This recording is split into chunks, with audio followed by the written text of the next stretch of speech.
This video changed my life. It's not just another motivational clip, it's the one that opened my eyes and changed the way I think, act, and live. Napoleon Hill's wisdom has helped millions achieve success, confidence, and true happiness. I was lost and hopeless until I found this video. I watched it, applied every principle, and my life began to transform. If it worked for me, it can work for you too. One of my close friends proved it again. He hit rock bottom, watched this video, and rebuilt his entire life step by step. The message is simple yet powerful. If you can believe it, you can achieve it. So grab a notebook, write down the 13 principles, and keep them where you'll see them every day. They remind you of the person you can become, and you will become that person. Everything you want is within reach. Believe, act, and never give up.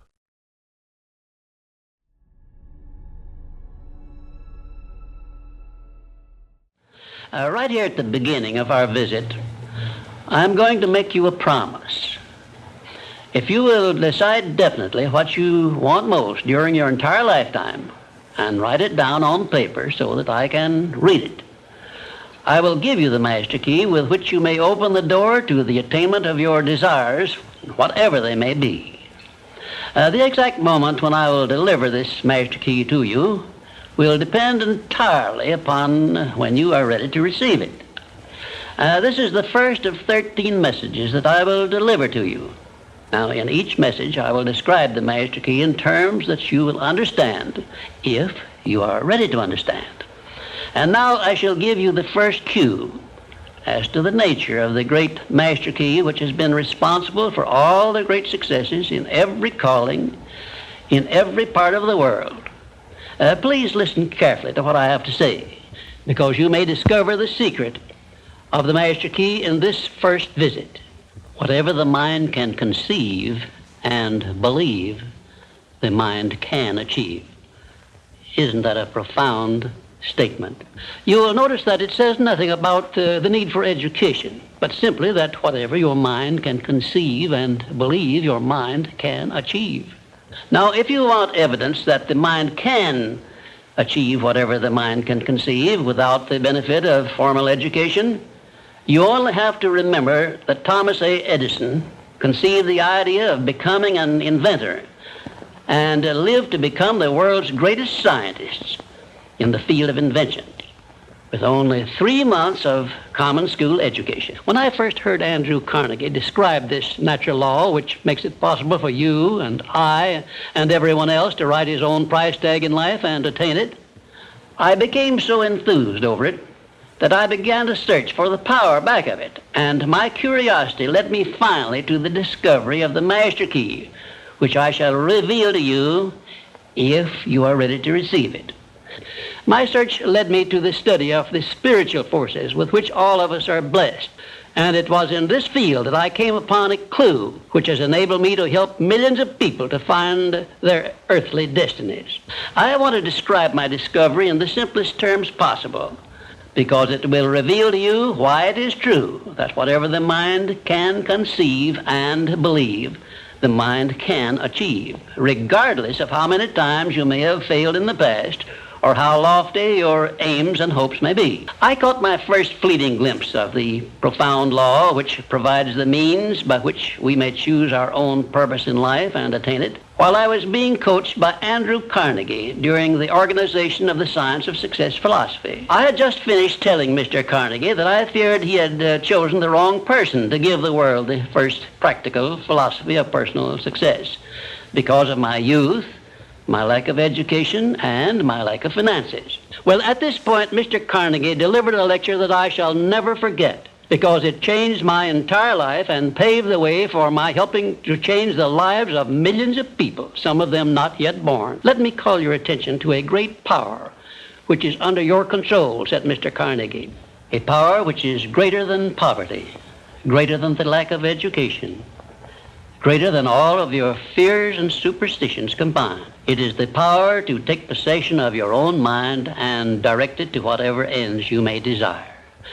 This profound power, Mr. Carnegie continued, is the gift of the Creator, and it must have been considered the greatest of all of his gifts to man, because it is the only thing over which man has the complete and unchallengeable right of control and direction. When you speak of your poverty and lack of education, Mr. Carnegie explained, you are simply directing your mind power to attract these undesirable circumstances, because it is true that whatever your mind feeds upon, your mind attracts to you. Now you see why it is important that you recognize that all success begins with definiteness of purpose, with a clear picture in your mind of precisely what you want from life. Then Mr. Carnegie continued his speech with a description of a great universal truth which made such an impact upon my mind that I began then and there to give myself a new outlook on life and set up for myself a goal so far above my previous achievements that it shocked my friends and relatives when they heard about it. Everyone, said Mr. Carnegie, comes to the earth plane blessed with the privilege of controlling his mind power and directing it to whatever ends he may choose.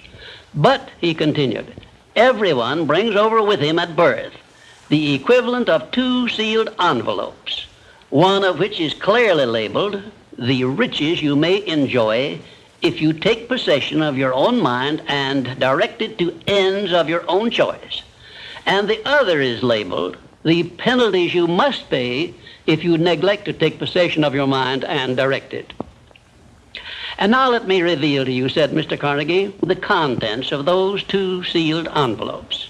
In the one labeled riches is this list of blessings.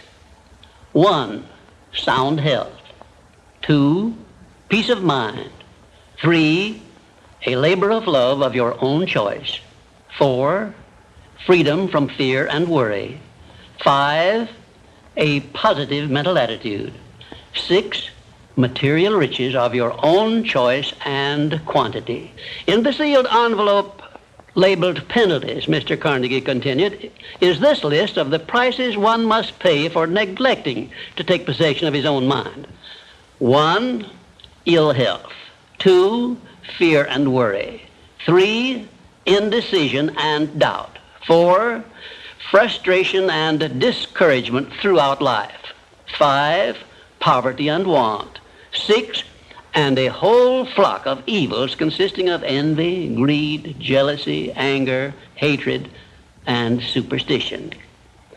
Now, my mission in life is to help you and everyone who needs my help to open up and use the contents of the sealed envelope labeled riches.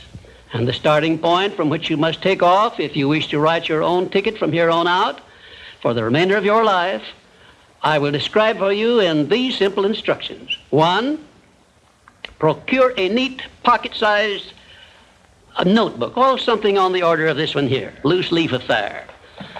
And on page 1, write down a clear description of your major desire in life, the one circumstance or position or thing which you will be willing to accept as your idea of success. And remember before you begin writing that your only limitations are those which you set up in your own mind or permit others to set up for you. And 2, on page 2 of your notebook, write down a clear statement of precisely what you intend to give in return for that which you desire from life. And then start in right where you stand now to begin giving. And 3, memorize both of your statements, what you desire and what you intend to give in return for it, and repeat them at least 12 times daily. And always end your statements with this expression of gratitude for the blessings with which you were gifted at birth. I ask not, O divine providence, for more riches, but more wisdom with which to accept and use wisely the riches I received at birth in the form of the power to control and direct my mind to whatever ends I desire. A new and a better world will reveal itself to you. A world in which you will see reflected the circumstances and the things which you yourself have created. Next, I will give you a description of the second principle of success, through the application of which you may make use of the education and experience of other people and get the necessary help you may need in attaining your definite major purpose in life. And now let me close this, our first visit, with my favorite expression of gratitude. O divine providence, I ask not for more riches, but more wisdom with which to make wiser use of the riches you gave me at birth, consisting in the power to control and direct my own mind to whatever ends I desire.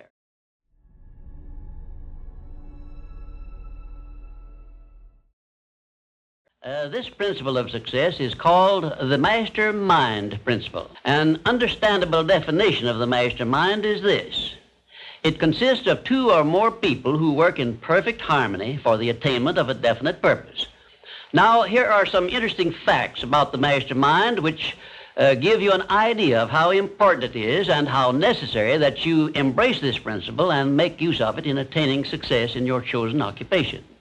First of all, it is the principle through which you may borrow and use the education, the experience, the influence, and perhaps the capital of other people in carrying out your own plans in life. It is the principle through which you can accomplish in 1 year more than you could accomplish without it in a lifetime if you depended entirely upon your own efforts for success. When you form a true mastermind alliance with others, and work with them in a spirit of perfect harmony, you can draw freely upon the spiritual forces within you in carrying out your plans and desires. In my research while organizing the science of success, I had the collaboration of practically every outstanding, successful man this country has produced during the past 50 years.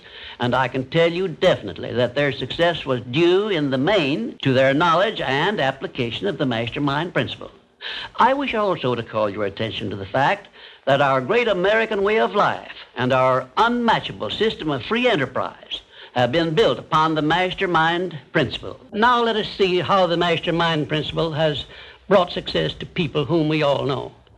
First, consider when Kate Smith began her career as a singer. She had difficulty in earning enough from her singing to pay her living expenses.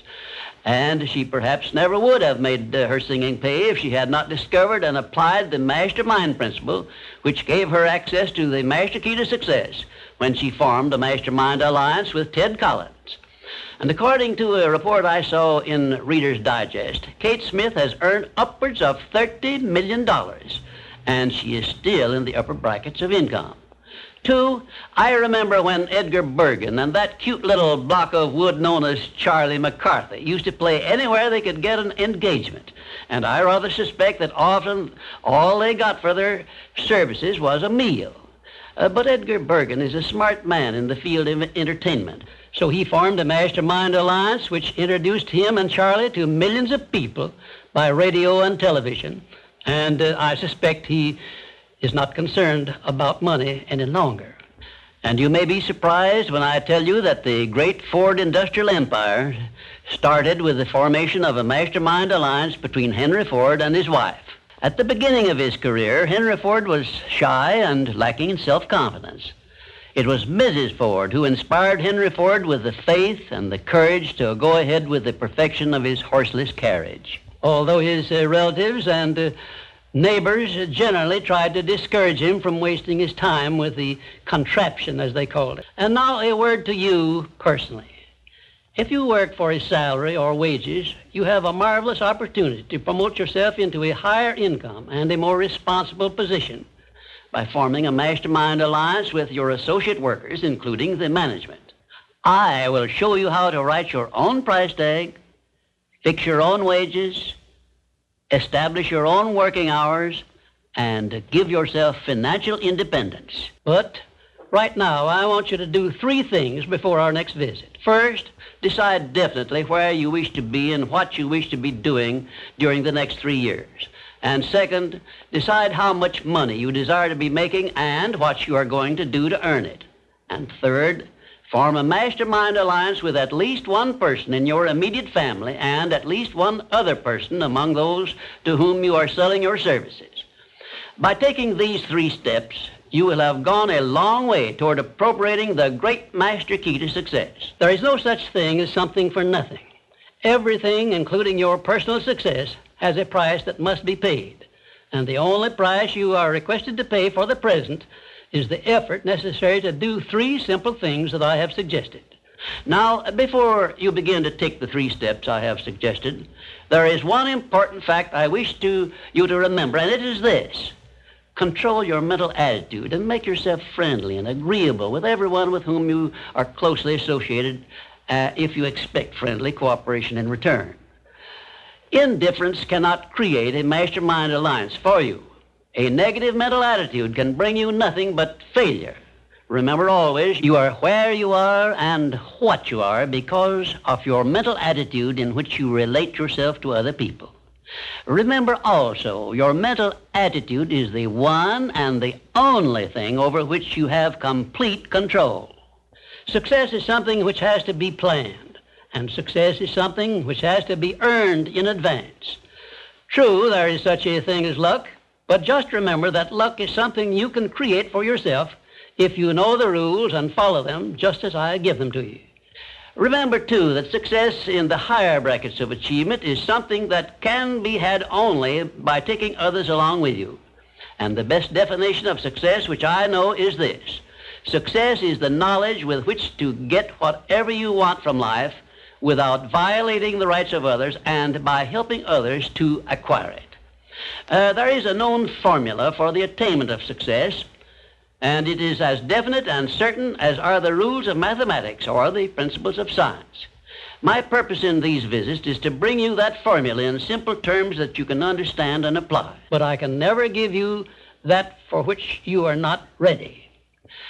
If you are ready to advance into the higher brackets of success, you will recognize this fact by your willingness to follow the simple instructions I shall give you as we go along. This thing called success is a very profound and interesting thing because the line of demarcation between success and failure is so slight that it is often hard to tell where one ends and the other begins. For example, in my association with the late Henry Ford, I recognized that he had thousands of people working for him who had much more education than he, more magnetic personalities, more ability to make friends, and a much better chance of succeeding than Mr. Ford had when he was working for wages. But Mr. Ford had one simple quality the others who worked for him did not possess. Meanwhile, I would be interested in knowing if you can describe this one simple quality Henry Ford possessed, which made him the greatest industrialist this nation has ever produced. I will give you a definite clue as to the success quality which helped Henry Ford spread his influence throughout the world and make himself richer than Croesus, despite the fact that he had only a meager common school education.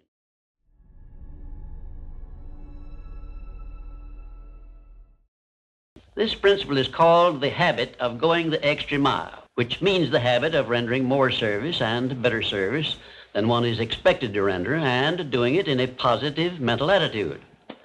I'm going to tell you all I know about this magic principle of self-advancement because it is the one rule you must follow if you expect to write your own price tag and to be sure of getting it. Let me describe this success principle for you in a brief formula which you can easily remember. I call it the QQMA formula, which means the quality of service you render plus the quantity of service you render plus the mental attitude in which you render service determines the space you occupy in your chosen calling and the compensation you get from your services.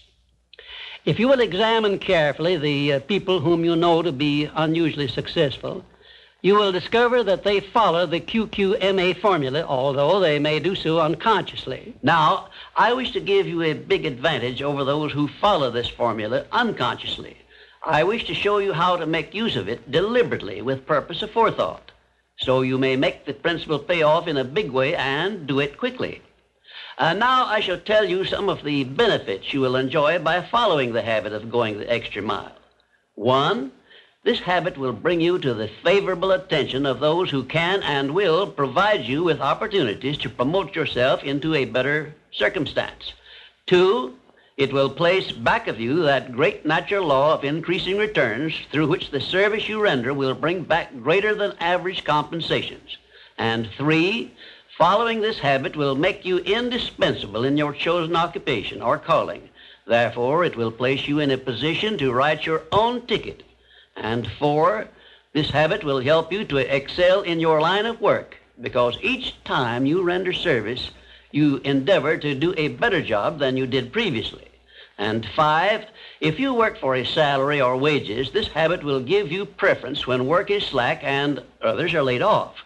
And 6, it will help you to benefit by the law of contrast because the others around you will not be going the first mile, let alone the second mile. And 7, following this habit of doing your very best in all of your efforts and doing it in a pleasing mental attitude will improve your personality and make you liked by others. And 8, it will also help you to develop a keen, alert imagination because you will be continuously seeking new and better ways of rendering useful service. 9, it will inspire you to move on your own personal initiative instead of waiting to be told what to do, a habit which is the first step in leadership in all callings. The habit of going the extra mile definitely develops greater self-reliance and gives one more courage to move ahead without the fear of criticism from others. And here is one thing it does, which, if it benefited you in no other way, would justify you in adopting it. It helps you to master the destructive habit of procrastination, the one habit which heads the list of causes of failure. 12, going the extra mile influences other people to respect your integrity and inspires them to go out of their way to cooperate with you in a friendly spirit.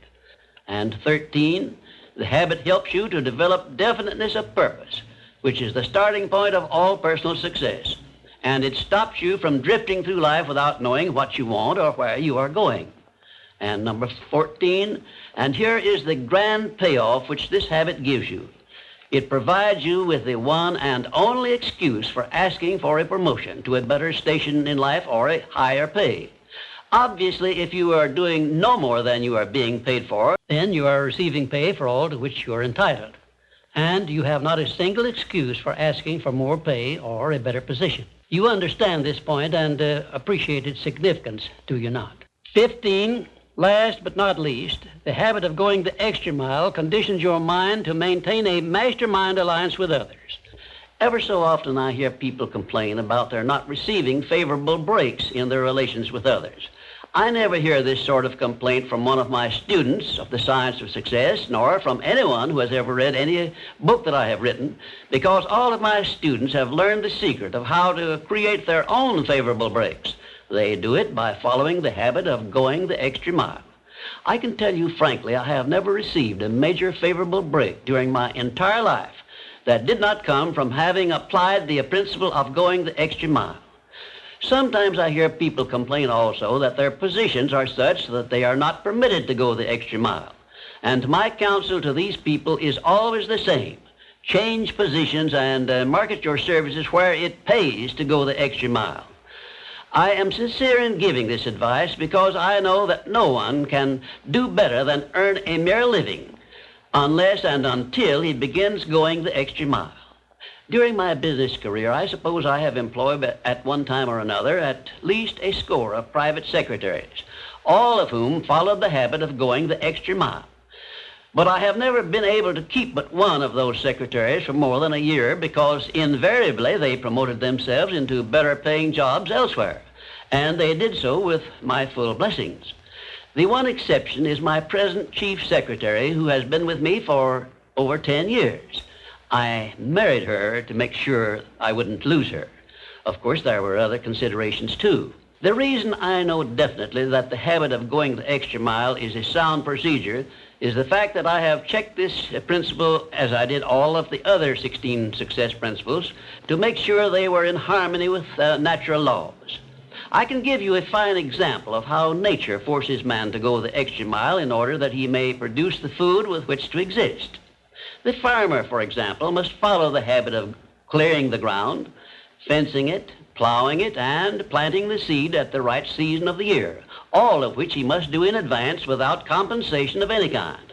If he does his part of the work properly, he then hands the job over to nature, sits down and waits for her to do her part, and within a brief period, nature germinates the seed the farmer plants, matures it, and yields back to him the seed he planted, plus perhaps an increase of 100 times that amount to compensate him for having gone the extra mile.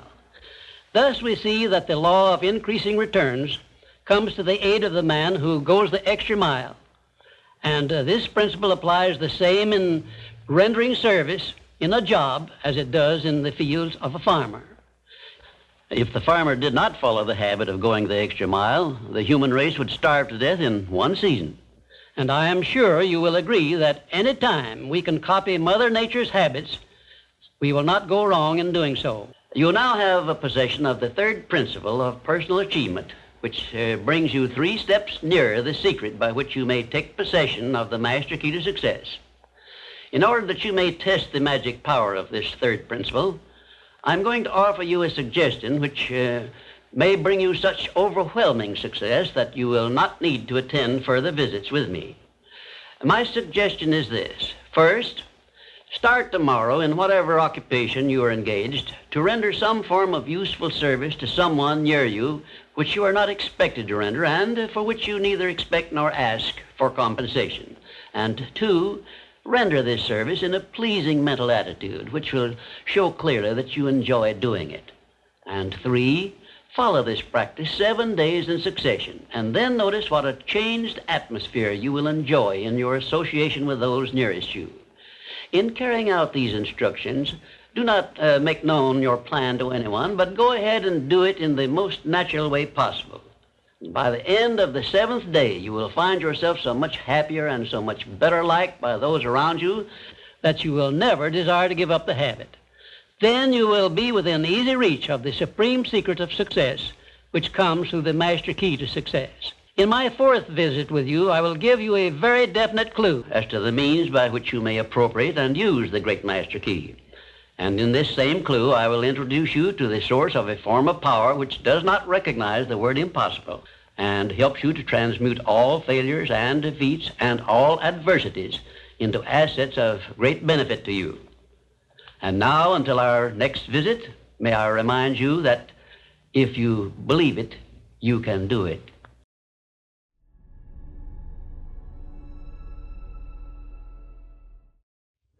I say this is your greatest asset with which you may tap and draw upon the supreme power which created you and runs this entire universe. The name of this principle is applied faith. And now let me tell you what applied faith is and what you can do with it. Applied faith is the mental attitude wherein you may clear your mind of all fears and doubts and direct it to the attainment of whatever you desire in life. In our first visit, I told you that you and I and every person were blessed with the privilege of complete control over but one thing, and that is the exclusive right to take possession of our own minds and direct them to the attainment of whatever we desire in life. Applied faith is a mental attitude we must cultivate and maintain before we can take complete possession of our minds. It is the means by which we may break the seal of that envelope I mentioned in our first visit and take full possession of the 6 forms of riches we get in return for taking possession of our minds and using them. Those 6 riches were, as you may remember, sound health, peace of mind, a labor of love of your own choice, freedom from fear and worry, a positive mental attitude, and material riches of your own choice and quantity. We are now, this very moment, standing in front of the gateway which can be opened only with the great master key to success. And I'm giving you the closest clue I have yet mentioned as to how you may take possession of this key. In order that you may condition your mind to embrace and use applied faith, you must understand that there are 2 ways in which you can use faith. You can put it into reverse gear and use it in a negative way by allowing your mind to dwell upon the circumstances and the things you do not want, such as poverty, ill health, failure, defeat. And this is precisely what the majority of people do, which explains why the majority of people go through life in misery and want. Or you can take possession of your mind and direct it to think of the 6 riches which came over with you in that sealed envelope. And you will attract these riches to bless and serve you all through your life. Isn't it a strange fact that most people make a negative application of their great power of faith by thinking about and believing in poverty, ill health, fear, failure, and defeat, when it would be so easy for them just to change their thinking over to the circumstances and things they desire. Now let me give you a description of the one thing which represents the main difference between a successful person and a failure. Please listen carefully and think for yourself as I speak, because failure to recognize the truth I am about to give you is the starting point of most failures. Successful people in all occupations, all professions, and all callings have one trait which distinguishes them from the failures. It is their capacity for belief. The failures see the hole in the donut, but do not see the donut around the hole.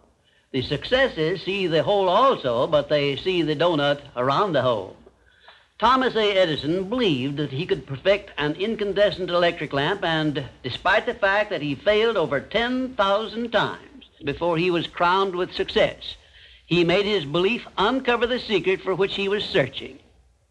Give one guess as to how many times the average person must fail before he quits. Fails because of the lack of capacity for belief. How many times can you meet with defeat before you give up the ghost and quit? Henry Ford believed he could build a self-propelled vehicle which would take the place of the horse and buggy.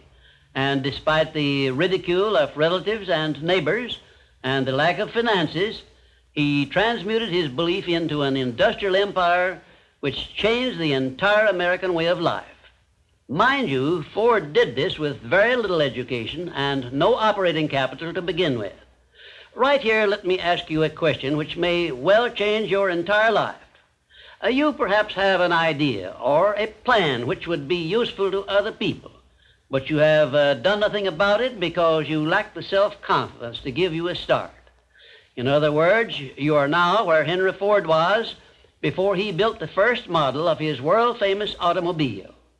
Mr. Ford broke through that wall of fear which may now be holding you back and put his idea into operation by making use of the mastermind principle I mentioned in our second visit, through an alliance with his wife. Now, the question I wish to ask you is this. Why don't you form a mastermind alliance with someone and begin putting your ideas to work for you? Belief is truly a magic word because it is the beginning of all successes. It is the very foundation of civilization. It is the one quality you must develop before you can make use of the great master key to success. To be successful, you must become a person with a great capacity for belief, and the place to start believing is with yourself. You should begin by recognizing that you were born with the privilege of complete control over your own mind. You should also recognize that by the application of the master key to success, which I am passing on to you through these visits, you can take full possession of your mind and make it yield you whatever you demand in life. Observe, I use the word demand, not beg. The Creator never intended for you to beg for anything. If He had, He would not have blessed you with full control over your own mind. If your life is not what you want it to be, you can change it. As a matter of fact, you can do anything within reason that you desire to do if you embrace the principle of applied faith and keep it directed to the attainment of the things you want and off the things you do not want. I should know what I'm talking about because I was handicapped at birth by the four horsemen which keep most people in bondage all the days of their lives: poverty, fear, illiteracy, and superstition. Theoretically, I had not the slightest foundation for hope that I could ever escape the influences of these four curses. But I did escape, and now I am devoting my entire life to helping other people to gain deliverance from these four basic enemies of mankind. I have discovered the master key which gives one deliverance from all the evils one does not want and opens wide the gateway to the riches which the Creator intended every person to enjoy on this earth. Applied faith is the only means by which the master key can be appropriated and used. Therefore, I give you these instructions through which you may create a mental attitude which is favorable for the expression of faith. 1, know what you want and believe that you can and will get it. 2, give expressions of gratitude many times daily for having received that which you want, even before you actually get physical possession of it. Possession starts first in the mind. Please remember this. 3rd, keep your mind open for hunches from within. And when you are inspired to action, do not wait, but move on your own personal initiative at once. Remember, there can be no application of applied faith without action. 4th, when overtaken by defeat, as you may be many times, remember that man's faith is tested many times before he is crowned with final victory. And accept your defeat as nothing more than a challenge to keep on trying. And 5, a burning desire for the things or circumstances you want is the starting point of all applied faith. Be definite, believe, and act. And keep on acting if at first you meet with defeat. 6, when doubt creeps into your mind, remember that whatsoever a man believeth, that shall he also reap. Remember, faith is not something you get. Faith is something you already have. But you may be using it in reverse gear by believing in the circumstances and things you do not want, the things you fear. Remember also that faith is guidance only. It is not a power which will bring you what you want, but a power that can guide you to go after what you want and get it. Remember, too, that your faith is limited only by your own capacity to believe. You can do whatever you make up your mind to do. I believed I could give the world a practical philosophy of success which would free men and women from their fears and limitations. I stood firmly back of that belief through 20-odd years of effort and saw my belief give freedom to millions of people. Do the thing, said Emerson, and you shall have the power. May I paraphrase this great truth by saying, believe and you shall receive. And now, until our next visit, will you please remember that your life is exactly what you make it by your own mental attitude.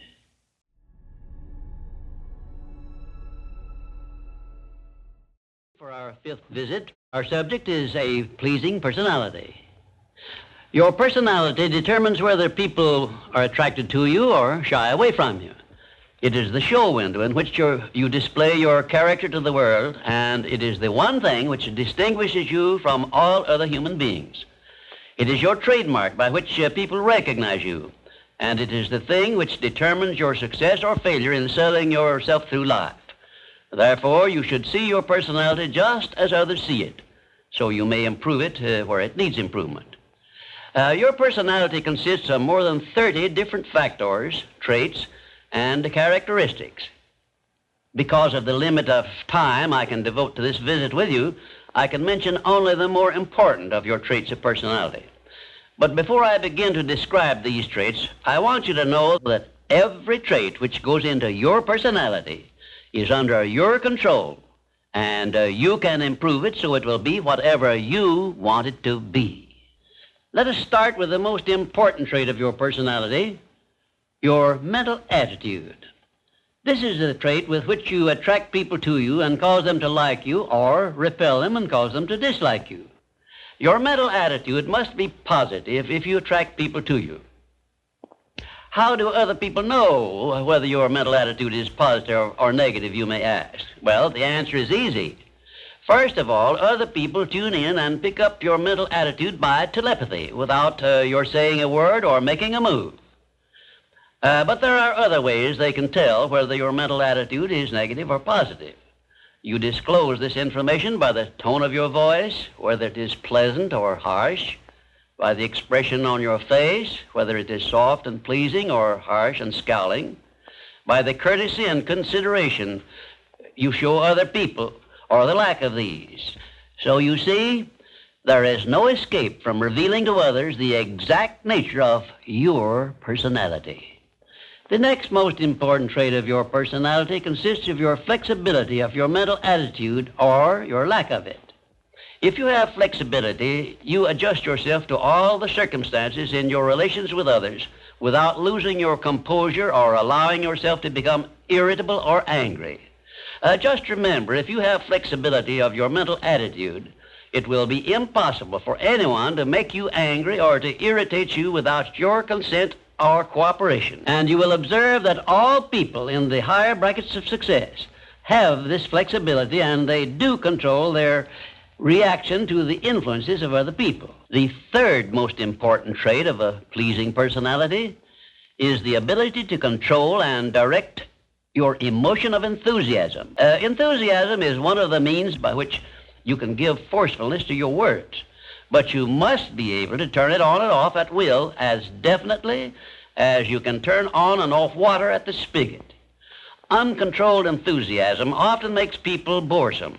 It also may open wide the window to one's mind through which other people may enter and influence one in ways he does not wish to be influenced. The fourth most important trait of a pleasing personality is a sincerity of purpose. The person who is not sincere in all relationships with others is soon detected and rejected, because no one is attracted to the person who thus endeavors to deceive others. Sincerity is one quality of character which cannot be successfully faked, not even by the most astute rascal or the most efficient actor, because insincerity evermore carries with it some warning sign which other people recognize. You have only to go back into your own experience with insincere people to prove the truth of what I have stated. There are 26 other important traits which give one a pleasing personality, but I do not have time to give them to you in this visit. Now let us turn our attention to some of the common habits which destroy a pleasing personality. Please check yourself as I describe these negative habits, and you may make discoveries about yourself sufficient to enable you to rebuild your entire personality so it will become a master salesman in your behalf. One of the most destructive habits which make one's personality objectionable is that of breaking in and running away with the conversation when others are speaking. And 2, sarcasm, expressed by insinuations and wisecracks which are not so wise, is near the head of the list of habits which give one a negative personality. And 3rd, vanity expressed by either words or actions is sure to make one unpopular. And 4, indifference in listening while others are speaking is sure to be noticed and resented. It is more profitable to be a good listener than it is to be a good talker, because one is always apt to learn something while listening to others, but never learns anything from hearing himself talk. 5, the attempt to flatter where flattery is obviously not deserved will bring quick resentment from others. Also, it will put them on notice, if they are wise, that the flatterer wants something he perhaps should not get. And 6, the habit of finding fault with the world at large and people in general is never a popular habit, and it is no part of a pleasing personality. It is far better to direct conversation to the circumstances and things which are right than to complain of those which one believes to be wrong. And 7, one of the very worst habits which destroy a pleasing personality is that of openly and directly challenging those with whom one may not agree, where there is no obvious reason for doing so, except the desire to be on the opposite side. And 8, the habit of volunteering unsolicited advice to others who have not requested it can make one an intolerable bore. Free advice usually is considered to be worth just what it costs, which is nothing but the patience with which to listen to it. And 9, the habit of speaking of one's physical ailments, worries, and personal problems may be tolerated by others, but this habit will never make one welcome or pleasing. If you wish to make yourself welcome in your relations with others, manage to talk about things which interest and concern those to whom you are speaking. You will never be boresome to the person to whom you are speaking of himself and the things which interest him, a truth which all master salesmen understand and respect. And 10, the habit of endeavoring to convey an impression of superiority through the use of words and topics unfamiliar to others, is a surefire destroyer of popularity. If you wish to sell yourself to others successfully, you must negotiate with them on their own level through terms which they understand. And 11, envy of those who are successful is a trait which destroys a pleasing personality. The truly great men and women have all been known to be generous, sympathetic, and joyous in connection with the good fortunes of others. And 12, slovenliness in body, posture, and in clothing never attracts but always repels others. Clothes make not the man, as has been said, but they surely give him a mighty good start if they are appropriate and properly worn. Carelessness in body carriage and posture is immediately traceable to a negative mental attitude. If you are free from these 12 common habits which make one unpopular, you probably have a very pleasing personality. There are 5 other negative habits which make one unpopular, which I have not had the time to mention. Remember this, please. If you are not liked by other people, you may be sure there is a reason which you can detect and correct. It is unnatural for one person to dislike another without a cause.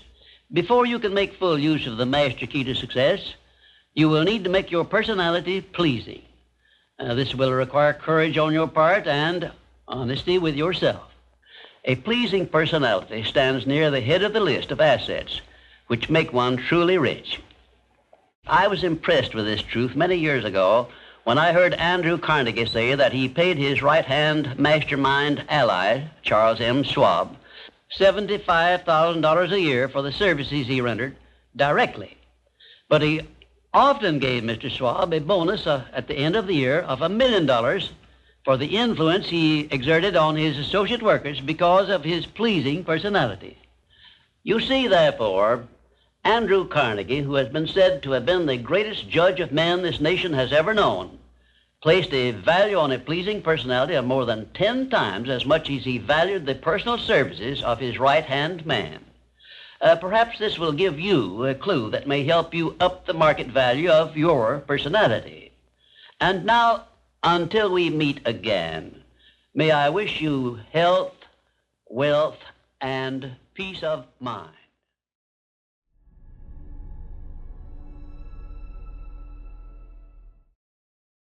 This visit brings us to the 6th principle of success, without which the 5 principles I have given you previously would be useless. It is the principle of self-discipline.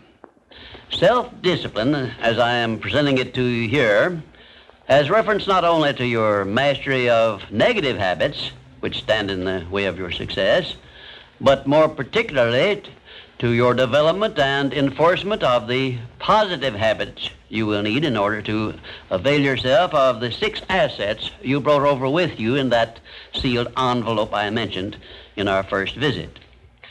Now let me give you a list of the more important things over which you will have to exercise self-discipline before you can embrace and use the great master key to riches.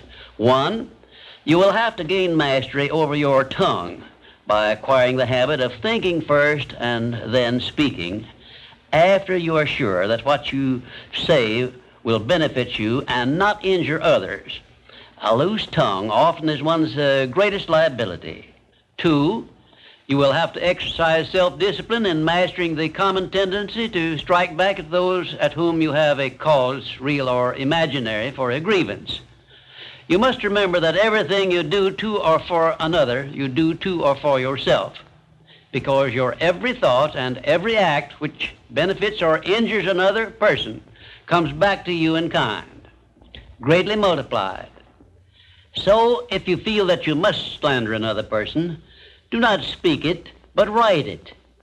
Write it in the sands near the water's edge, then move away from it until the tides have flown.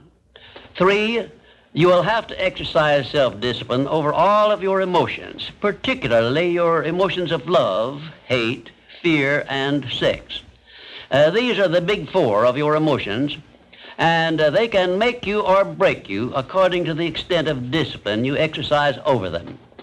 4, your mental attitude needs discipline and control at all times. Lacking this discipline, it can, and it often does, drive away friends, destroy opportunities to get ahead, brings on physical and mental illness, develops stomach ulcers, and makes peace of mind impossible.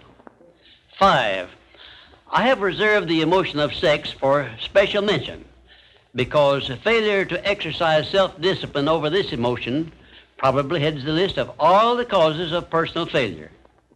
The emotion of sex is the most powerful of all emotions, and it is nature's great creative instrument with which all species of living things are perpetuated. The proper means of self-discipline of the emotion of sex is transmutation, the control and direction of this great emotional feeling toward the attainment of worthy purposes, such as the fulfillment of one's major purpose in life. The great leaders, artists, orators, industrialists, and professional people have learned the art of sex transmutation through the proper system of self-discipline.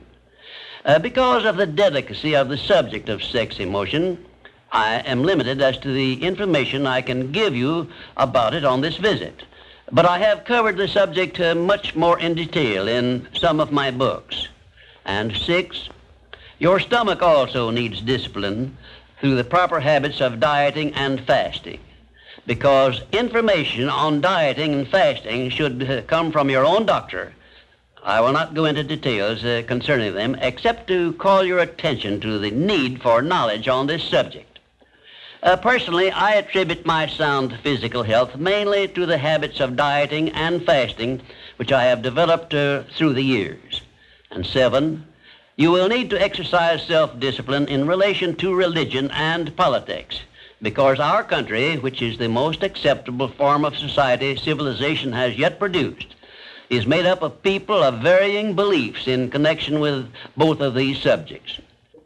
To be happy and prosperous in our country, we must learn to live and to let live, to give others the privileges we ask and demand for ourselves. And this often calls for strict discipline over self. 8, but I have reserved until the last my reference to the most important circumstances over which you must exercise the strictest of self-discipline if you are to embrace and use the great master key to riches. I have reference to your profound privilege of taking possession of your own mind and directing it to whatever ends you may desire. You cannot take possession of your own mind or direct it to definite ends without a practical system. I have devoted the better portion of my past life to the revelation and presentation of such a system. And I know that this system works because it has been successfully used by many millions of people throughout the world. The system is not only practical and workable, but it is so simple that anyone who is ready for it may master it and use it successfully. Its use does not call for a genius nor a great amount of formal education. It calls only for a will to take possession of one's own mind and a definite purpose to which the mind is to be directed. Self-discipline by Thomas A. Edison made him the world's greatest inventor, who revealed to mankind during the first half of the 20th century more of nature's secrets than had been uncovered during the entire previous history of civilization. Self-discipline carried Wilbur and Orville Wright through a multitude of failures and enabled them finally to give the world its first practical airplane, an achievement which has made the world smaller and changed the entire trend of civilization. Self-discipline helped Helen Keller to triumph over deafness, blindness, and dumbness, a combination of afflictions such as most people never experience. Self-discipline helped me to carry on through years of heart-aching discouragement and defeat and give the world the first practical philosophy of success based on the know-how gained by hundreds of men and women who spent a lifetime by the trial and error method in discovery of the principles which lead to personal success. And there are some people who believe that our major purpose on earth is that of developing wisdom through struggle and self-discipline. One thing is certain: no one ever becomes very wise without the aid of self-discipline, and no one ever finds peace of mind and happiness without the strict exercise of self-discipline.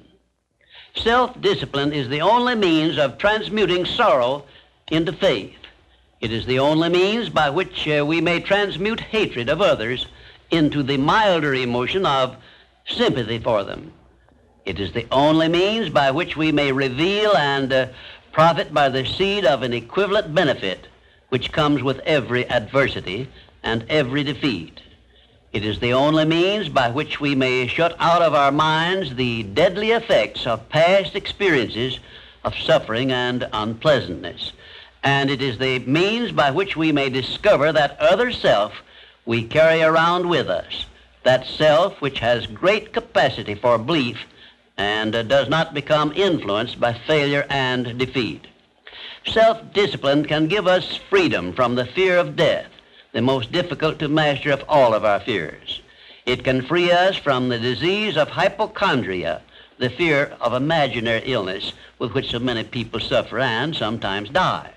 Self-discipline is the means by which we may think our own thoughts, live our own lives as we wish to live them, and remain forever free from the evils of fears and limitations which we have inherited from the dark ages before the dawn of civilization.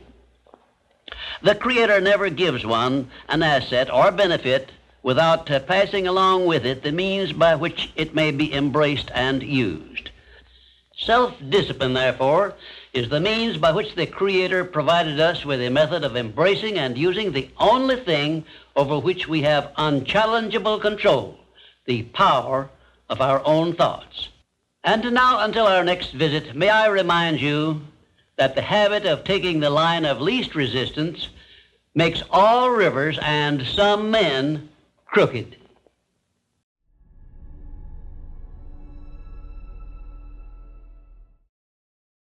Well, this brings us to the 7th visit, and I hope to hand you the master key to success before I finish, because my subject will lead you so near to the master key that you will be apt to recognize it.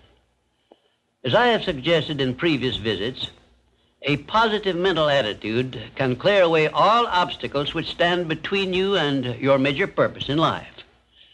Because of the importance of the subject of our visit, I shall not only tell you that a positive mental attitude heads the entire list of the 12 great riches in life, but I am going to give you explicit instructions as to what you must do to keep your mind positive.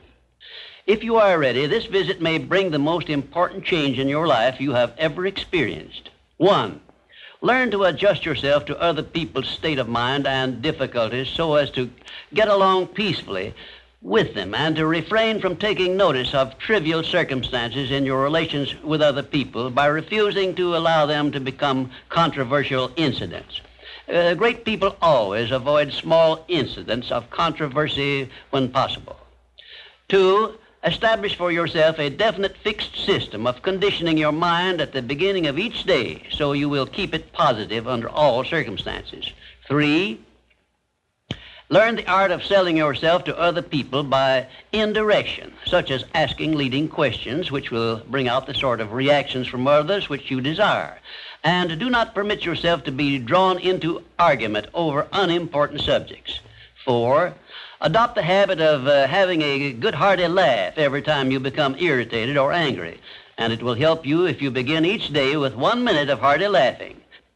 This will change the chemistry of your brain and start you out with a positive mental attitude. However, you had better get out of sight when you take your laughing exercise. 5. Start each day with an expression of gratitude for all the adversities, defeats, failures you have experienced in the past, and search for the seed of an equivalent benefit these have yielded you through the passing of time. Then give thanks for the blessings you expect to receive during the day. 6. Learn to concentrate your attention on the can-do portion of all of your problems and desires and start action where you stand in carrying out this portion. No matter what may be your problem or your desire, there is always something you can do right now that will help you. Find out what this something is and do it. 7. Learn to transmute all unpleasant circumstances into immediate action which calls for a positive mental attitude, and make this a fixed habit. For example, When you are angry, switch your mind to some sort of action in connection with your hobby or your major purpose in life, and keep it busy with that subject for 5 minutes. 8, recognize that every circumstance which influences your life, whether it is a pleasant or unpleasant circumstance, is grist for your mill of life, and so use it to make it pay you dividends in one form or another, remembering meanwhile that your strength grows out of your struggles. Follow this instruction, and you will soon learn that there is no such thing as an unprofitable experience. 9, look upon your life as a continuous process of education, of learning from all your experiences, good and bad, and be always on the alert for gains of wisdom which come to you a little at a time in both your pleasant and unpleasant experiences. 10, make the world over to fit your own pattern if you choose, but begin with yourself in some sort of self-improvement which will make you more open-minded, patient, and generous in your relations with others. 11, express gratitude twice daily for your recognition of the fact that you have been given complete control over your own mind, and ask for guidance in order that you may use this profound gift wisely in all your thoughts and acts. 12, go out of your way daily to comment enthusiastically on the good qualities of those with whom you live and work, but do not mention their negative qualities. Then observe with benefit to yourself how quickly others will begin to concentrate on your good qualities. Remember, I'm still talking about how to keep your mind positive. And 13, accept all criticism of yourself as an occasion for self-examination to determine how much of it is justified, and you will be sure to make startling discoveries about yourself which will help you to the remainder of your life. 14, do not accept from life or anyone else anything you do not desire.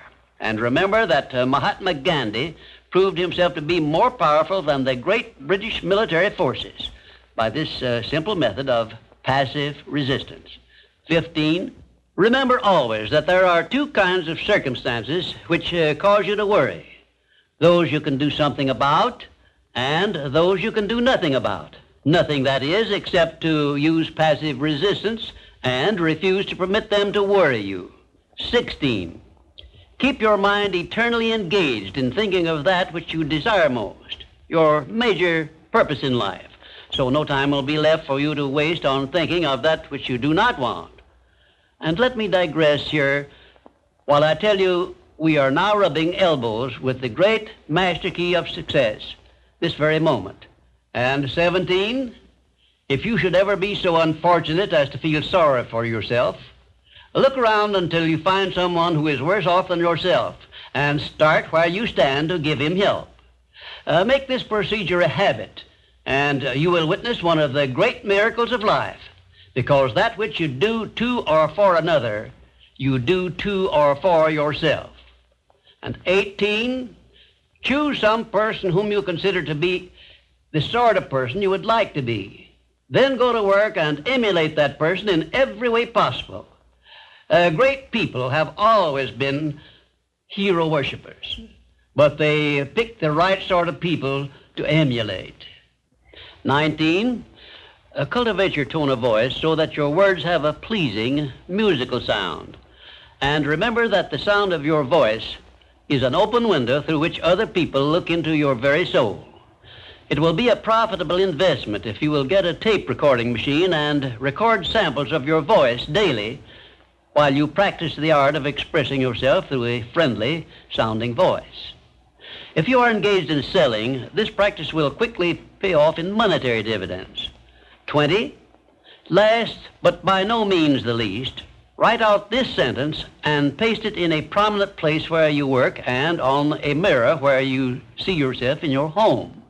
Whatever the mind can conceive and believe, the mind can achieve. The 20 instructions I have just given you have come from my own personal experiences over more than 40 years, and they represent also my observations of more than 500 successful people who helped me to organize the Science of Success philosophy. I claim no copyright on these great truths. And I want you to possess them because I know they can bless you the remainder of your life if you are ready to accept them and put them into action. Remember also that you are the only person who can provide you with a positive mental attitude. What are you going to do about it? On your answer to this question rests your entire future.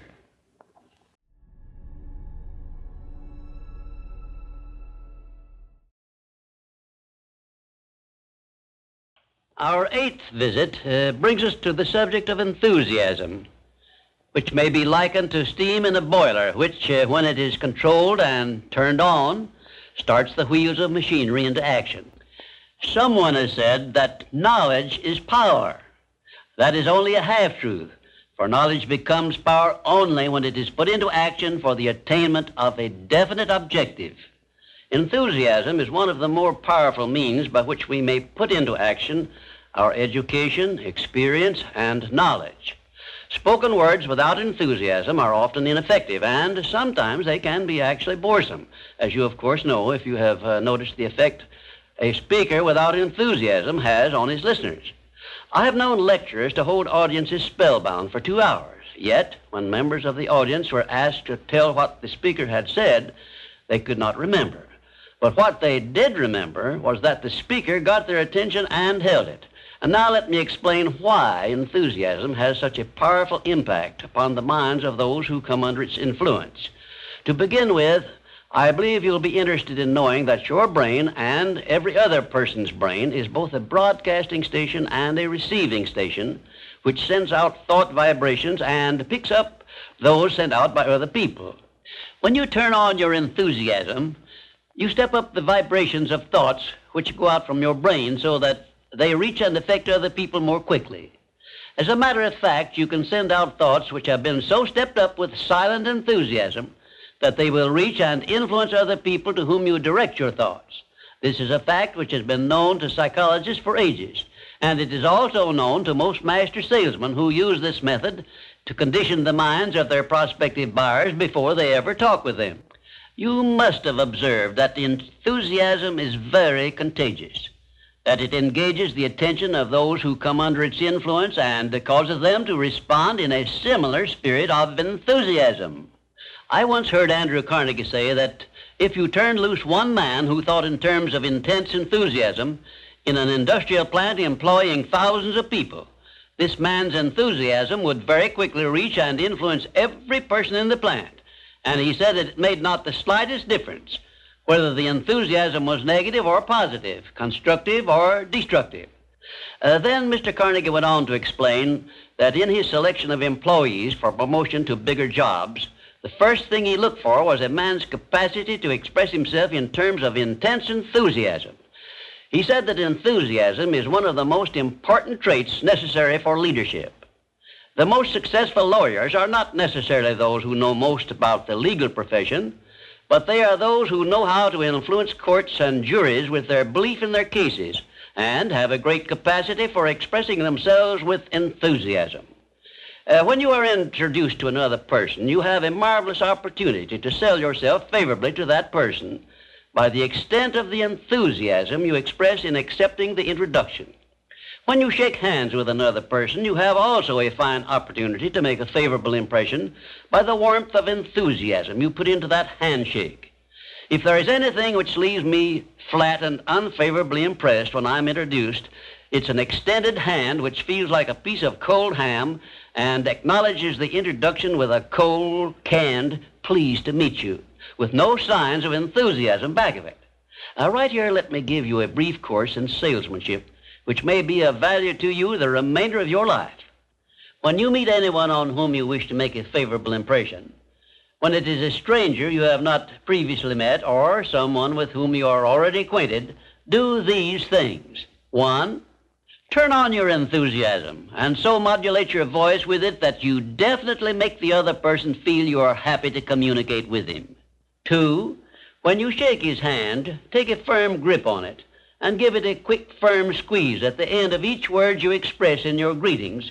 For example, say, "How do you do? I am so very glad to meet you." Do not crush the hand, however, as I have known some people to do. 3, then if you begin the conversation, be sure that you direct it to some subject of interest to the other person. And 4, follow through by eagerly asking questions which will keep attention focused upon the other person. Then, when you are ready to have the other person hear what you have to say about yourself or your interest or your business, he will have been prepared to listen attentively. For many years, I taught master salesmanship, and the first important thing I endeavored to teach my students was the importance of 1, speaking with enthusiasm, and 2, selling the prospective buyer himself before trying to sell him anything else. I've often told my students of salesmanship that the best possible way for one to sell himself to others is to first sell the others to themselves. That counsel was sound when I began training salesmen over 30 years ago, and it is still sound. When I was a youngster in school, I discovered that the teachers from whom I learned most were those who expressed the greatest enthusiasm in their teaching. And I have heard an experienced doctor say that the enthusiasm he carries into the sick room with him has more to do with helping to bring about a cure than all the medicine he can prescribe. And now let me give you another interesting sidelight on the effects of enthusiasm. I have noticed that enthusiasm not only influences others who come under its effect, but it also very distinctly influences and benefits those who follow the habit of expressing it in their thoughts and deeds. Enthusiasm is an expression of a positive mental attitude, and it has long been known to doctors that a positive mental attitude stands high on the list of influences which give one sound health. I have heard it said, for example, that only one thing causes stomach ulcers, and that is worry or a negative mental attitude. And only one thing can cure stomach ulcers, and that is a positive mental attitude. It seems that disease germs cannot live and thrive in the bloodstream of one whose mind is always positive. I have still another very important observation concerning the power of enthusiasm, which I wish to give you. I have observed that prayers expressed with intense enthusiasm bring much quicker and more satisfactory results. Now, you can try this for yourself and be convinced. I began experimenting with this idea many years ago, and from my experiences, I gathered the information which caused me to change my method of prayer entirely. I now use the prayer I recommended to you on previous visits with the gratifying results that I get quicker and more favorable action from my prayers than I did when I expressed them in a spirit which lacked enthusiasm. I suggest that a very practical way to begin learning to express yourself with enthusiasm will be to follow the habit of reading aloud for 10 minutes daily, putting all the enthusiasm at your command into your reading. You will be surprised in a short while at how much this will help you in speaking with enthusiasm in your ordinary conversations.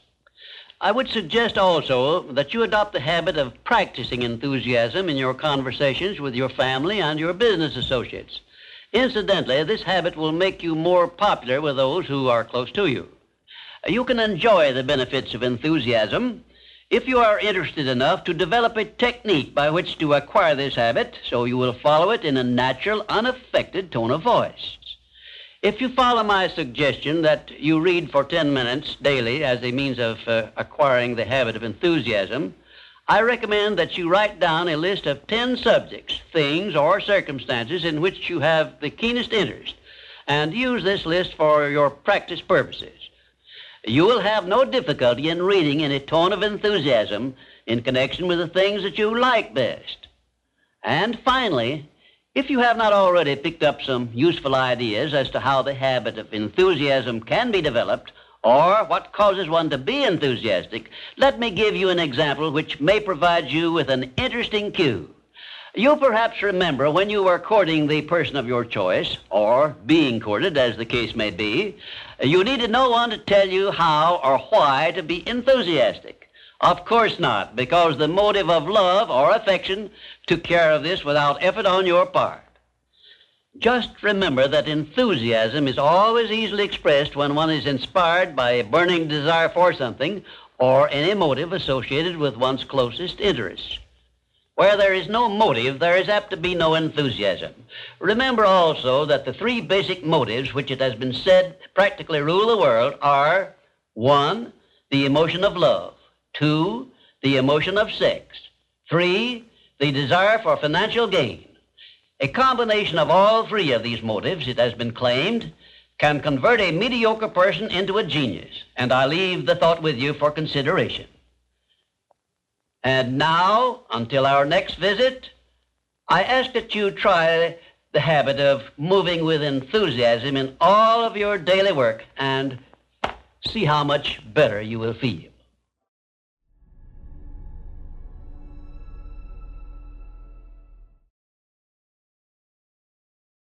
We come now to the 9th visit, where we shall analyze the 9th principle of success, which is personal initiative. Personal initiative is the dynamo which starts the faculty of imagination into action in the process of translating one's definite major purpose into its physical or financial equivalent.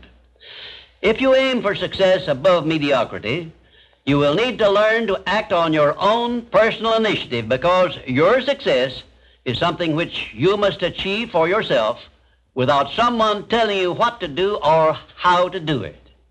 Incidentally, Cyrus H.K. Curtis, the former owner of the Saturday Evening Post and one of my collaborators in organizing the Science of Success philosophy, was responsible for a motto on personal initiative of such great importance that I want you to have it. Said he, "There are two kinds of men who never amount to much: those who cannot do as they are told, and those who can do nothing else." Of course, Mr. Curtis's implication is very clear. He implied that those who amount to something worthwhile in life are those who move on their own personal initiative without being told what to do or why they should do it. The men who stand out in the minds of the public as the greatest successes from the days of George Washington on to the present are those who chose their own occupation, business, or profession, and moved on their own personal initiative in achieving their purpose. And those who are getting ahead most rapidly today, no matter in what position they began, are those who promote themselves to a higher place in life by acting on their own personal initiative. The habit of personal initiative not only inspires one to move on his own responsibility, but it also influences him to carry through until he completes that which he undertakes in a manner pleasing to all concerned, because he knows that a winner never quits and a quitter never wins. And right here is an appropriate place to say something I perhaps should have said before, namely, that a big success is made up of a great number of little circumstances, each of which is so small and seemingly insignificant that most people pass it by as not worthy of notice. Some may think, for example, that the habit of personal initiative is unimportant, but we have only to take a look at the record of some of our greatest successes to recognize that personal initiative was an important factor without which they never would have achieved success. For example, no one told F.W. Woolworth to start a 5 and 10 cent store. The idea was his own. He acted on his own personal initiative in putting his idea into action and lived to see it yield him a fortune well above $100 million. My distinguished business associate, W. Clement Stone, started his insurance business on his own personal initiative with an operating capital of only $100. But he followed through on that same personal initiative and made his humble beginning yield an annual gross income of many millions of dollars. And it was that same habit of acting on his own personal initiative, of doing the thing he wanted to do, which inspired Mr. Stone to join forces with me in taking the Science of Success philosophy to millions of people throughout the world, an undertaking which it is believed may help more people to find their places in the world than has any other influence during the past 100 years. The habit of personal initiative was the chief trait which helped Henry J. Kaiser to build a great industrial empire and raise himself to a high position in the industrial world. It was this trait of personal initiative which inspired Mr. Kaiser to pile up such an enormous record in the building of ships during World War II despite the fact that he had never built ships before. One day when I was lecturing to one of my classes, I mentioned Henry J. Kaiser's wonderful record in building ships more cheaply and quickly than experienced shipbuilders had been able to do, when one of my students spoke up and said, Mr. Kaiser's having been a friend of Jesse Jones of the Federal Reserve Bank did not hurt his chances of success any, did it? Well, for a moment it looked as if that question had placed me on a spot. But I soon recovered my composure and came back with this reply. No, his knowing Mr. Jones did not hurt his chances, but think of the thousands of industrialists, many of whom may also have known Mr. Jones, but did not use their personal initiative in getting his financial help. Personal initiative is one quality which inspires one to form friendships and to make contacts with people who can be of aid to them in times of need. It was my personal initiative which influenced Andrew Carnegie to give me an opportunity to organize the Science of Success philosophy. I now wish to give you an outline of the more important attributes of the person who has sufficient personal initiative to give him leadership in his chosen occupation. 1, first of all, the person who follows the habit of personal initiative has a definite major purpose in life and a plan for its attainment. 2, and a mastermind alliance with those whose help is essential in achieving his major purpose. 3, he has the necessary persistence and the will to win to carry him along when the going is hard and he meets with obstacles. 4, he makes decisions promptly when he has the necessary facts on which to base them and changes them slowly, if at all. 5, he follows the habit of doing more than he is paid for, and he does so in a pleasing, positive mental attitude. 6, he accepts full responsibility for everything he undertakes and never passes the buck when things go wrong. 7, he can take friendly criticism without resentment because he has learned to profit by it.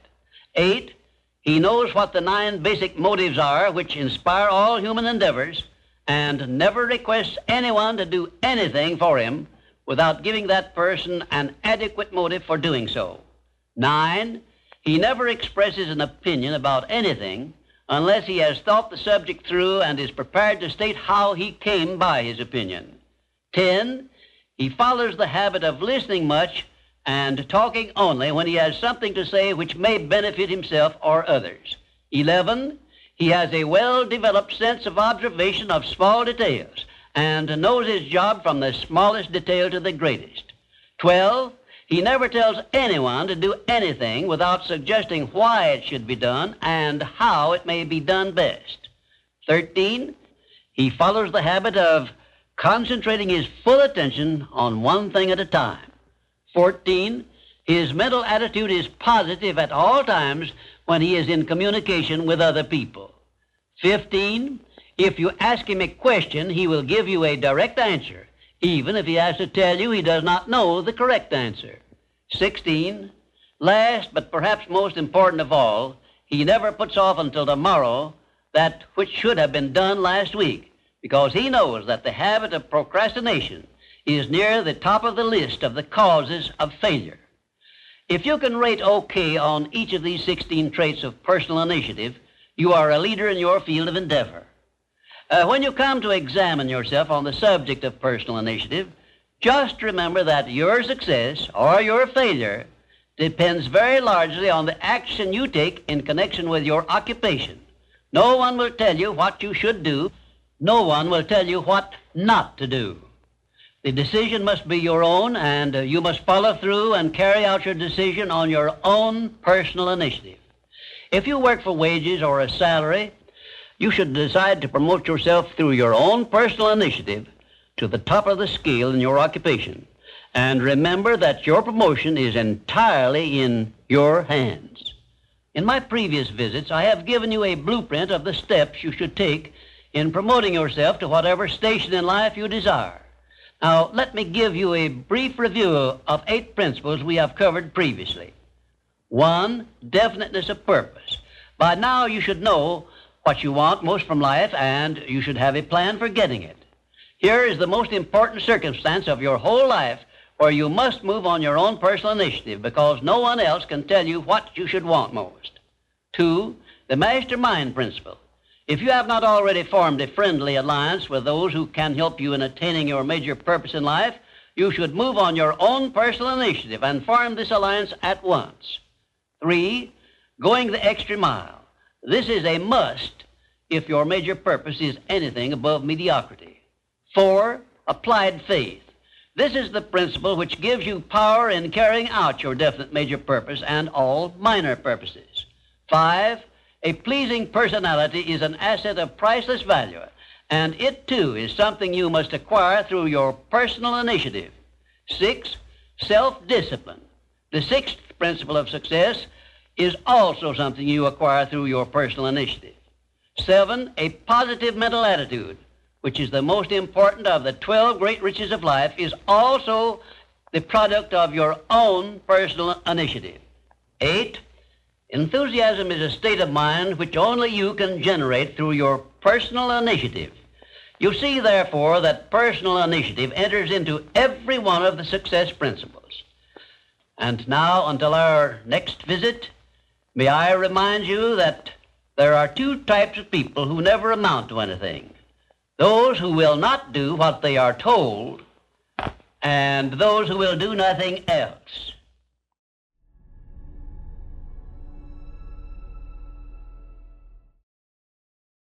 Our 10th visit brings us to one of the strangest of the 17 principles of success, because it is the principle which makes it possible for you to convert into an asset every adversity, every disappointment, every defeat, and every failure you meet with from now on the remainder of your life. Yes, the principle of learning from adversity makes it possible for you to transmute all your past failures and mistakes into an asset which will help you achieve outstanding success in the future. At the very outset of this visit, I wish to call your attention to an important fact which may give you immediate possession of the great master key to success, namely, that your positive mental attitude is the only means by which you may convert adversities, defeats, and failures into assets. It seems to have been intended that everyone should experience adversities, defeats, and even failures as a part of nature's method of disciplining people to learn how to take possession of their own minds. But the Creator very wisely provided everyone with the means for converting these experiences into benefits of a priceless value, the means being our privilege of maintaining and directing a positive mental attitude. Despite the benefits which we may get from adversities and unpleasant experiences of every nature, no one desires to meet with these experiences. A failure or defeat is just as unpleasant to me now as it was 30-odd years ago when I was learning about failures and unpleasant experiences in the great University of Hard Knocks. Yet, I would be something less than fair with you if I had neglected to tell you that my greatest blessings came from my greatest adversities. But these blessings never would have been recognized by me if I had not learned the truth that every adversity carries with it the seed of an equivalent benefit, which is the very hub of this visit with you. Once you learn that adversities can be made to pay dividends, you will acquire the habit of looking for that seed of an equivalent benefit in each such experience with which you meet. Come with me now, and I shall give you some examples which prove conclusively that failures, defeats, unpleasant experiences can be converted into stepping stones on which one may rise to great heights of personal achievement. My first illustration concerns a man of whom you may have heard, and I have no doubt you have eaten some of the food which he produced and marketed throughout the nation as a result of an adversity which would have stopped most men cold. The man was Milo C. Jones, who owned a small farm near Fort Atkinson, Wisconsin, on which he made only a fair living until he was stricken down with double paralysis, which deprived him of every portion of his body except his brain. In this hour of his greatest adversity, Milo C. Jones used his mind, took possession of it for the first time in his life, perhaps, and out of that mind came the idea of raising hogs and converting them into little pig sausage. And on that same farm where previous to that adversity he made only a mere living, he found the seed of an equivalent benefit that compensated him for the loss of the use of his body and lived to see little pig sausage yield him a huge fortune. Isn't it strange that so often people have to be cut down by failure and defeat before they learn that they have minds capable of mastering all of their problems?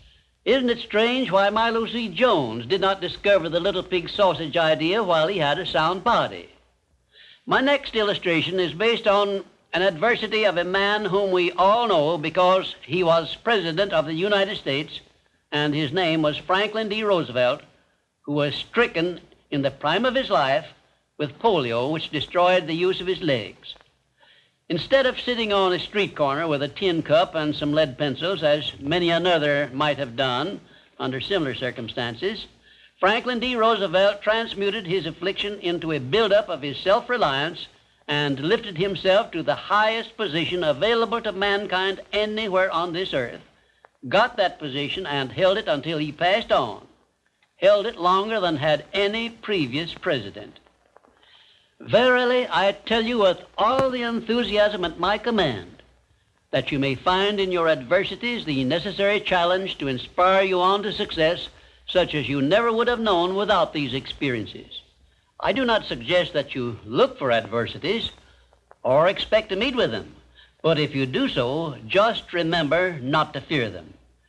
And instead of brooding over them, as most people do, let me suggest that you be different and convert them into stepping stones on which you may rise to whatever place in life you have set for yourself. 3. My next illustration is based on you and all the adversities and failures you have ever experienced. I shall not go into details because I do not know the details of any such experiences you may have met with, but this much I do know.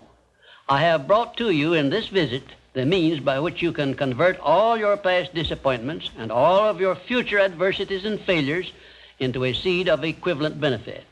You can do this by the simple process of appropriating and putting to your use the 9 success principles I have given you previously. If you do not remember these 9 principles, write to me and I will tell you how to get copies of them. Right here, may I remind you of the great importance of following the principle of a positive mental attitude, because this is the principle you will need most in converting unpleasant experiences into assets. 4. My next illustration involves a very intimate personal experience of my own, which began when my mother passed on. I was 8 years of age. I know that the loss of one's mother at any age usually is regarded as an irreparable loss which offers no possible benefits. But even in the loss of loved ones, we may find that there is a seed of an equivalent benefit. I found that seed in one of the most wonderful persons I have ever known when my father brought home my new mother. It was she who inspired me to prepare myself for the opportunity I was to receive later in life when I met Andrew Carnegie and received from him the commission to organize the world's first practical philosophy of personal success. Had it not been for the loss of my mother, I would not now be having this visit with you, and my books would not now be serving to help millions of people throughout the world to find their places in life. Just remember this about adversities. Nothing is ever so bad or so unpleasant that it may not yield some benefit if we keep a positive mental attitude toward the experience and make it a habit to look for that seed of an equivalent benefit. This, of course, involves the application of that important success principle, personal initiative. 5. Now I come to an illustration which involves our great American way of life and all the personal freedom and opportunities we enjoy under our way of life. And it begins with our defeat of the British in 1778. Probably every Britisher believed that the loss of the American colonies was an irreparable loss which offered no possible benefits. Yet you and I know that if we had not defeated the British and made ourselves rich and powerful, the British Empire probably would have been wiped out in World Wars I or II. We know also that although the British Empire survived those 2 wars, it was our financial help which saved the British from starvation and bankruptcy. So, today, every Britisher should give thanks for the defeat of Lord Cornwallis's armistice, because that defeat finally became the means of survival of the British Empire. 6. My next illustration brings us face to face with an adversity which involves you and I and every other person now living. an adversity from which we have not as yet availed ourselves of that seed of an equivalent benefit which is to be found in all adversities. I have reference to the trend in this and all other countries to rob individuals of their rights of personal freedom, a trend which is in direct violation of the obvious purpose of the Creator to give every individual the privilege of freedom of thought and action. There is something definite you and I can do about this common trend to rob us of our rights of personal freedom. We cannot turn it back entirely by our individual efforts, but we can and we should do something about it where it affects us individually and where we know what we can do and how we can do it. Of course, you will ask, what can I do to influence a world trend? And I shall answer by saying there is something definite that you can do. You can refuse to accept this common trend and take full possession of your own mind, thus fulfilling your personal responsibility to your Creator. Remember those two sealed envelopes I mentioned in a previous visit. One of them is labeled riches you may enjoy by taking possession of your own mind. Very well, you have a responsibility to yourself, your loved ones, your Creator, to take possession of your own mind and to direct it to ends of your own choice. This responsibility is yours, and no one else can rob you of it or fulfill it for you. You also have a responsibility to your country, which has given you our great American way of life, our great system of free enterprise, which is so designed as to provide one with every possible motive for taking possession of his own mind and writing his own ticket in life. We should remember that our benefits under the American way of life, like every other blessing we have been given at birth, is something we can retain and enjoy only by making the fullest and best use of it. It is definitely a part of the overall plan of the universe to give man the benefit only of those blessings he recognizes, embraces, and uses constructively. Tie your arm to your side and take it out of use, and nature rebels immediately by causing the arm to atrophy, wither, and become useless. Neglect to keep in contact with your friends and to cultivate them, and you lose them. Show indifference to the patrons from whom you earn your living, or the employer who pays your wages, and very soon you find yourself without a market for your services. It is an inevitable law of nature that you lose that which you do not use. And, of course, this applies to the use of your own mind, the same as to everything else. And we who so often boast that we are citizens of the richest, the greatest, and the most powerful nation civilization has yet produced will do well to remember this law, through which we lose that which we do not properly use. In this visit, I have brought you what may be a surprise or even a shock by introducing this great principle of profiting by adversity. If you are ready for this principle, you will embrace it at once, and never again, as long as you live, will you brood over unpleasant experiences without knowing full well that your efforts could be better employed by searching for that seed of an equivalent benefit which is available in those experiences. Now, before I conclude this visit, I shall give you this assignment which, if you carry it out sincerely, may well bring you a new birth of opportunity such as you never dreamed of experiencing. Go back into your past experiences, study each adversity and failure you may have experienced, and look for that seed of an equivalent benefit you had not before discovered, and you may find yourself richer than you believed yourself to be. And now, until our next visit, just remember, nothing can be called failure until you accept it as such.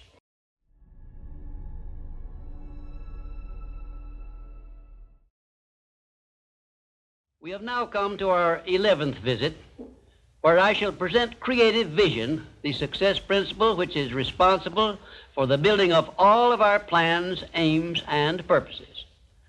It has been said that the imagination is the workshop wherein we fashion the purposes of our brain and the ideals of our soul. I do not know of a better definition of imagination than this. There are two forms of imagination. First, there is synthetic imagination, which consists of organizing and putting together of recognized ideas, concepts, and facts arranged in a new combination. Very seldom does anyone create an idea or anything else absolutely new. Nearly everything known to civilization is but a combination of something that is old. Secondly, there is creative imagination, which operates through the sixth sense and has its base in the subconscious section of the brain and serves as the exclusive medium through which basically new ideas or facts are revealed. Let me give you some examples of synthetic imagination in action. 1. Edison's invention of the incandescent electric lamp was the creation of synthetic imagination because it was created by bringing together in a new combination two old and well-known principles. 2. Clarence Saunders' idea on which the Piggly Wiggly store system was based was the result of synthetic imagination because he merely borrowed the self-help cafeteria plan and introduced it into the grocery store business. But despite the simplicity of the plan, it is said to have yielded its organizer $4 million during the first 4 years after it was put to work. 3. Henry Ford's first automobile was created through synthetic imagination by the simple procedure of bringing together the well-known method of transportation, the horse and buggy, and the steam-propelled thrashing machine. Both ideas were old, but it remained for Henry Ford to combine them in a new method of use, and he made himself the most distinguished industrialist of his era by his achievement, not to mention a fabulous fortune. 4. The man who dipped a hunk of ice cream in chocolate, placed a stick in it for a handle, and called it Eskimo pie, used synthetic imagination and started a new industry which still has a widespread outlet and grosses annually a huge sum. It is safe to assume that the creator of this simple plan of merchandising was well compensated for his use of his synthetic imagination. 5. F.W. Woolworth made use of synthetic imagination by the simple procedure of setting up a retail store in which a large variety of merchandise retailing at 5 and 10 cents per item was offered to the public, and lived to see his merchandising innovation start a series of similar retail stores which gross annually many millions of dollars in sales and made Woolworth rich in the bargain. Now, I shall give you some examples of creative imagination. 1. Edison's invention of the phonograph was the outgrowth of creative imagination because no part of his invention had ever been known or used previously. 2. Signor Marconi's invention of wireless communication was also the outgrowth of creative imagination because it was based on basically new ideas which never had been used previously. He was the first to discover the means by which the ether could be made to take the place of wires in the transmission of sound. 3. Madame Curie's discovery of radium was also the outgrowth of creative imagination because no one before her had ever revealed either the actual existence of radium or the method by which it could be recovered or refined. 4. Wilbur and Orville Wright's perfection of the modern airplane was partly the result of creative imagination and partly the result of synthetic imagination, because others previous to their time had discovered some of the ideas they used successfully, but they were the first to coordinate those ideas, so they worked. 5. Robert G. Letourneau made effective use of creative imagination by building heavy dirt-removing machinery, which involved ideas never before used, although he was practically unskilled in engineering and had very little schooling of any kind. I worked with Mr. Letourneau for a year and a half, during which I saw him in action many times when he was drawing entirely upon the faculty of creative imagination and receiving his ideas from sources outside of his own immediate education or knowledge. Now let me give you a few suggestions as to how you may be able to make profitable use of your imagination, keeping in mind that the faculty of your imagination, like every other faculty of your mind, becomes stale through disuse and alert through use. 1. Create a system of merchandising which can be carried on by the operators of gasoline filling stations throughout the nation, and you may make your idea yield you more profit than Clarence Saunders made from his Piggly Wiggly store plan. Perhaps the system would consist of items which could be dispensed by coin in the slot machines. 2. create a plan or system which will cause motorists to be as courteous and thoughtful of others on the highway as they are in their own homes. And you may cut down the outrageous death rate by automobile accidents and make yourself both popular and rich. Perhaps you might add to this idea some plan of engineering by which public highways would be so operated as to force motorists to drive with greater care. And you might also create some practical plan by which motorists of good reputation would be deputized as auxiliary traffic officers with two-way radios in their cars and authority to give tickets and make arrests. 3, create a satisfactory substitute for cigarettes, and you may make yourself richer than you need to be.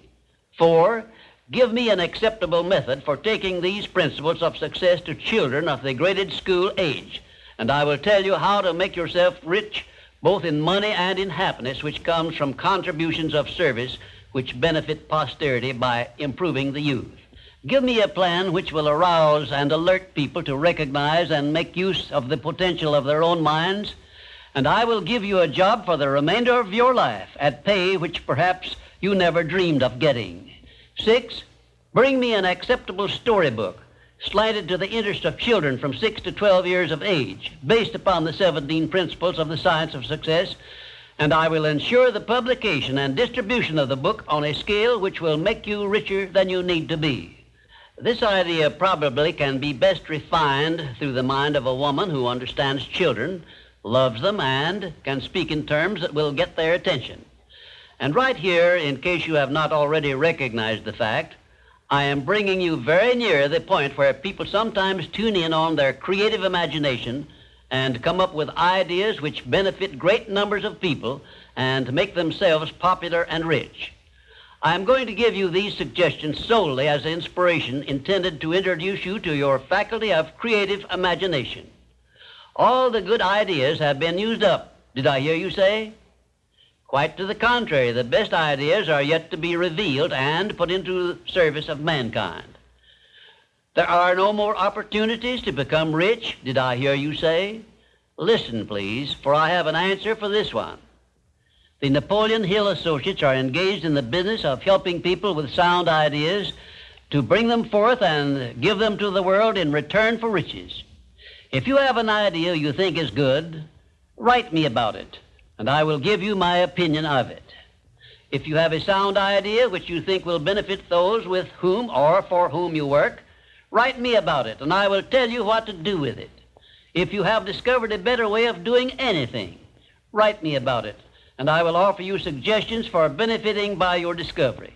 If you will give me an acceptable plan for influencing married people to adopt and use the mastermind principle in their domestic relations, you may benefit many billions of people in homes where harmony does not now prevail, and make for yourself a reputation worthy of a king's ransom. If you have a better idea or plan for the use of salesmen in any field of selling, your idea may help millions of salesmen to increase their incomes and bring you a reward worthy of the value of your idea.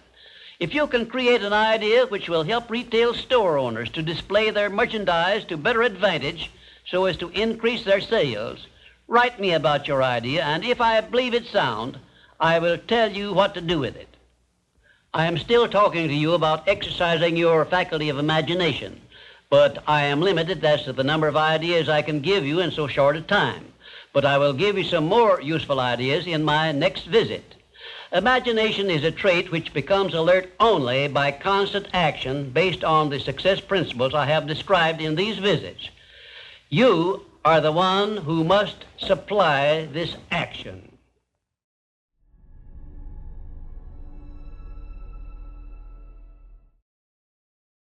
The rules of accurate thinking are so clear and simple that I often wonder why so few people ever take time to learn the rules, since accurate thinking is the very foundation of all successful achievements.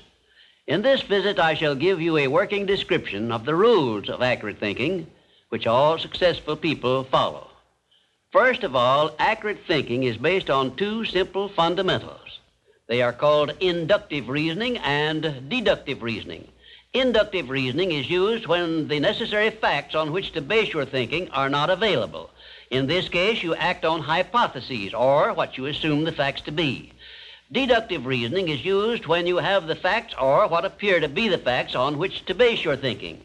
The next step in accurate thinking is to separate facts from fiction, or hearsay evidence, and determine whether you are dealing with hypotheses or real facts.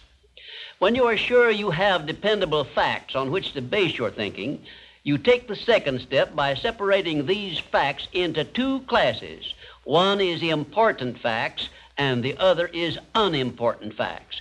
When you do this, you may be surprised at the overwhelmingly greater number of unimportant facts you deal with daily than there are important facts. At this point, you are almost sure to want to ask the question, what is an important fact, and how can I distinguish it from an unimportant fact? And I shall give you the answer to this very important question by saying that an important fact is any fact which will aid you to any extent whatsoever in attaining the object of your major purpose in life. And all other facts, as far as you are concerned, are unimportant, and you should waste no time with them. After this visit is over, you can employ the next hour to a great benefit to yourself if you will set down on paper a list of all the facts you dealt with yesterday, separating them into two classes, important and unimportant. As a matter of fact, you will make a profound discovery regarding accurate thinking if you follow the habit of daily taking inventory of all the facts that claimed your attention during the day, putting them down on paper in two separate columns, one labeled important facts and the other labeled unimportant facts. Now let us turn our attention to the subject of opinions and see to what extent loose, unsound opinions are mistaken for accurate thinking. To start with, let us recognize the truth that most opinions are without value because they are based on bias, prejudice, intolerance, guesswork, hearsay evidence, and out-and-out ignorance. These are harsh words I'm using, and they represent the source of most of the tragedies of life which people meet with unnecessarily. And I would say that of all the tragedies which cause misery and failure, none is more merciless or destructive than those which grow out of the indifference of people who make no attempt to learn how to think accurately.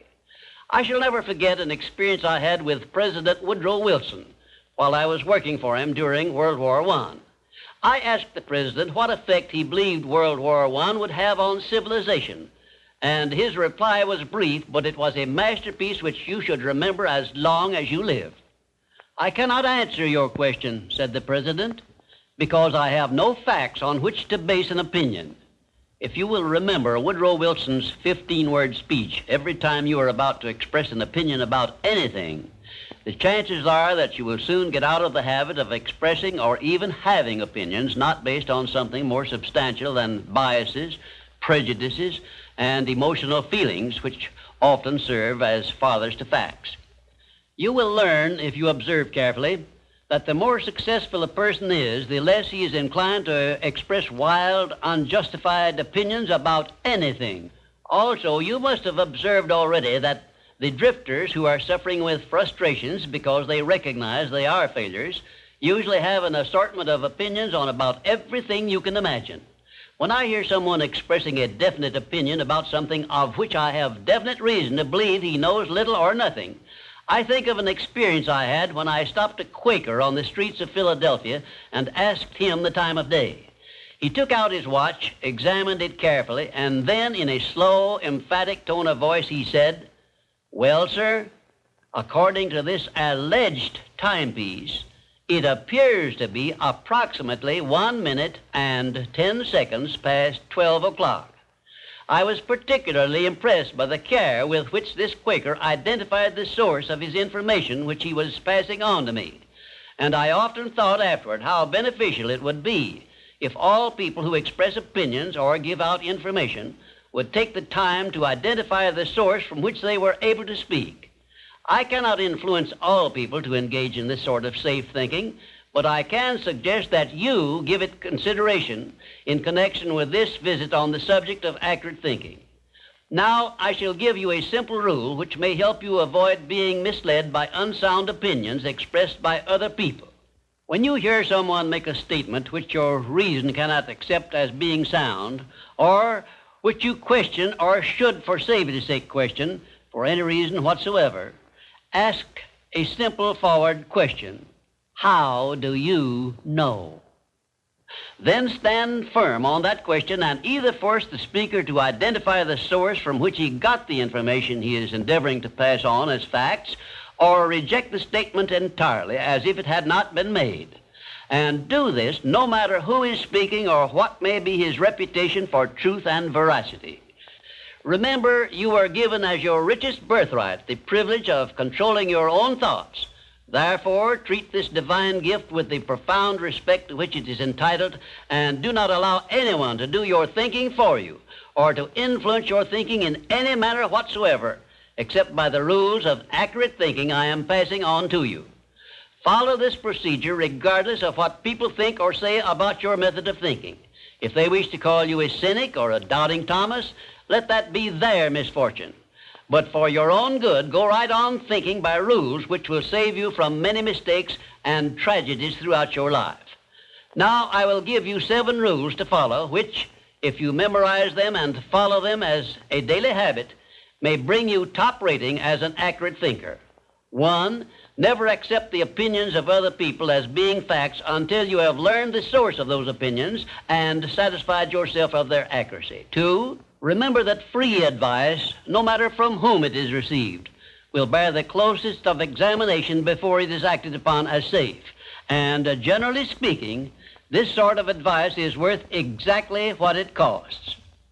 3, alert yourself immediately when you hear anyone speaking of others in a discourteous or slanderous spirit, because this very fact should put you on notice that what you are hearing is biased, to say the very least about it, and it may be out-and-out misstatement.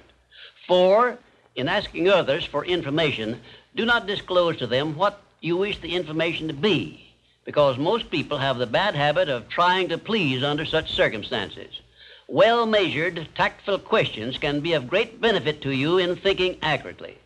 5, remember that anything which exists anywhere throughout the universe is capable of proof, and where no such proof is available, it is safer to assume nothing exists.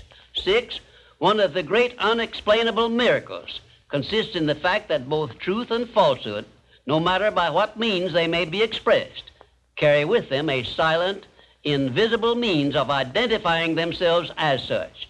Therefore, remember this truth and begin developing the necessary intuitive faculty to enable you to sense what is false and what is true.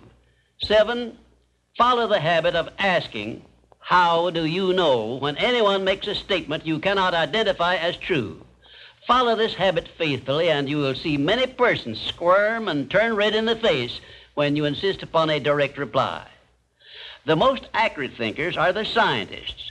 They investigate with open minds and never allow their wishes to become the fathers of facts, but deal with each fact as it is, not as they would like it to be. Now, one final word of warning I feel I should leave with you. Study yourself carefully, and you may discover that your own emotions are your greatest handicap in the business of accurate thinking. It is easy for you to believe that which you wish to believe, and unfortunately, that is precisely what most people do. This is a method by which many people condemn themselves to eternal failure and defeat, and it is a method which opens wide that sealed envelope which contains the list of penalties they must pay for neglecting to take possession of their minds and use them for constructive ends beneficial to themselves. And now, until our next visit, may I say goodbye.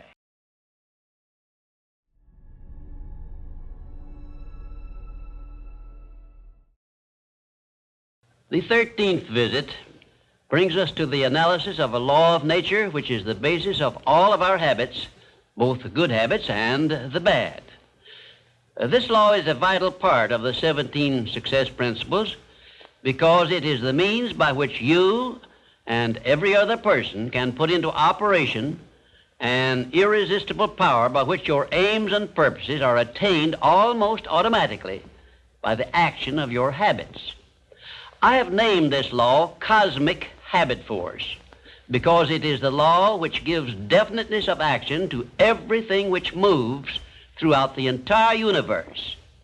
It keeps the stars and planets in their accustomed places, and it fixes the life patterns of every living thing, from the smallest insects to the largest animal, excepting only man, who has been given the means by which he may use this law to establish his own habits and determine his own desires and movements throughout life.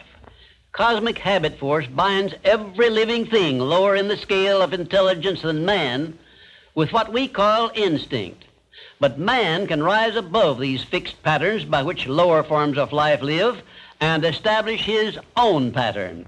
This privilege, as I have mentioned in former visits, is the only thing over which man has complete power of control and direction. And it is interesting to observe that the Creator never gives man any form of riches without sending along with it the means by which man may do whatever he pleases with those riches. In order that you may get the full benefit of this visit on cosmic habit force, it will be necessary for you to review what I have said previously in connection with the 12 principles of success I have already described, particularly the principle of definiteness of purpose. Like every other natural law, cosmic habit force has both a positive and a negative potential application. The negative application of this law is called hypnotic rhythm, which means, among other possible results, it fastens upon individuals that by our neglect to fix our thoughts upon the things we desire in life, and thereby gain the power of cosmic habit force in attaining these desires, the law automatically acts through the negative hypnotic rhythm feature and fixes our minds on the things we do not desire and attracts to us the physical counterpart of these desires.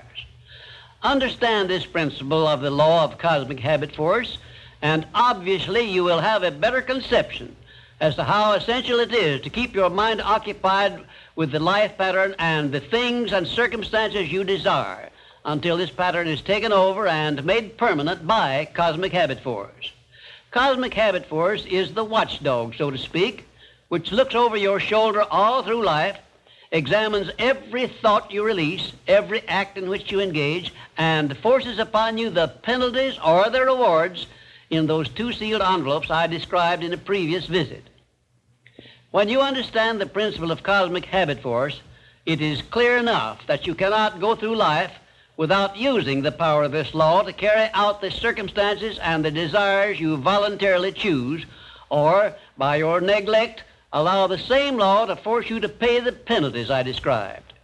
You have a power of choice here, the same as in all other things, but your neglect to exercise this power brings certain, if not always swift, retribution upon you. Perhaps you now see why I warned you in a previous visit that the two sealed envelopes were not imaginary but real. And of course you now understand that you must avail yourself of the benefits of one or be forced to accept the penalties of the other. There is no halfway compromise for any human being. Ponder over this profound truth, and you will probably get a more impressive understanding of the power which is available to you through the application of the 17 success principles of the science of success. And you may also acquire a better understanding as to why these 17 principles have spread throughout the world without organized business management behind them.